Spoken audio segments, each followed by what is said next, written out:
என்னைக்கு அதிமுகவோட இரட்டை இலை சின்னத்தை வந்து தேர்தல் ஆணையம் முடக்குனாங்களோ அந்த அன்னைக்கே வந்து பிரச்சனைகள் ஆரம்பிச்சிருச்சுன்னு சொல்லலாம் தினகரனுக்கு. ஏன்னா தினகரன் வந்து அதிமுகவோட இரட்டை இலை சின்னத்தை மீட்கிறதுக்காக கிட்டத்தட்ட 60 கோடி வரைக்கும் தேர்தல் ஆணையத்தில் இருக்கிறவங்களுக்கே லஞ்சம் கொடுக்க முயற்சி பண்ணாரு அப்படின்னு சொல்லிட்டு ஒரு வழக்கு தொடர்ந்தாங்க.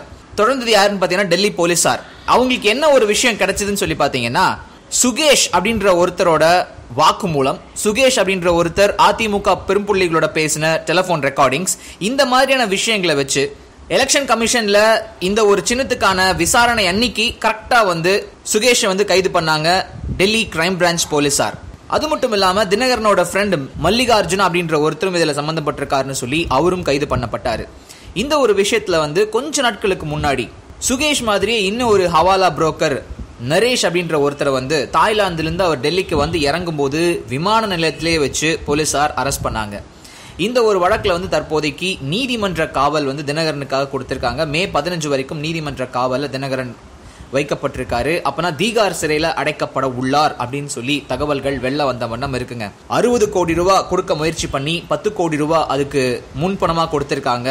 சென்னையிலிருந்து கொச்சி மூலமா டெல்லிக்கு அந்த பணத்தை வந்து கொண்டு போறதுக்காக ஹவாலா புரோக்கர் நரேஷ் வந்து உதவி இருக்காரு. அது மட்டும் இல்லாம சுகேஷ் என்ன சொன்னாரு பத்திரிகையாளர்களை சந்திக்கும் போது அப்படின்னா, தினகரன் யாருன்னு எனக்கு தெரியாதுன்னு சொல்லி சொன்னாரு. தினகரனை விசாரிச்சுட்டு அங்க கைது பண்ணி சென்னை கொண்டு வந்தப்போ I will talk to you later அப்படின்னு சொல்லி பத்திரிகையாளர்கிட்ட சொல்லிட்டு தினகரன் போயிட்டாருங்க.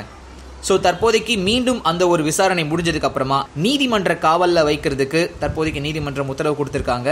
சோ தேர்தல் ஆணையத்துக்கு லஞ்சம் கொடுக்க முயன்ற வழக்குல ஒரு பெரும் திருப்பம் காத்திருக்கு அப்படின்னு சொல்லி தகவல் தெரிஞ்சவங்க சொல்றாங்க. சார், முன்னாள் முதல்வர் ஜெயலலிதாவை நீங்க நேர்லயாவது பாத்திருக்கீங்களா? பார்த்துருக்கேன். நீங்க பாத்திருக்கீங்க, சரி, அவங்க உங்களை பாத்திருக்காங்களா? இதை பத்தி நான் கருத்து கூற விருப்பப்படல. தீபா உங்களை வீட்டுக்குள்ளேயே விடலையாமா? உண்மையா? எதனால சார் திடீர்னு இந்த ஒரு பிரிவு? எனக்கும் அவங்களுக்கும் பிரிவு வந்ததே கிடையாது. பிரிக்கணும்னு நிறைய பேர் ட்ரை பண்ணிக்கிட்டு இருக்காங்க, அது பலிக்காது.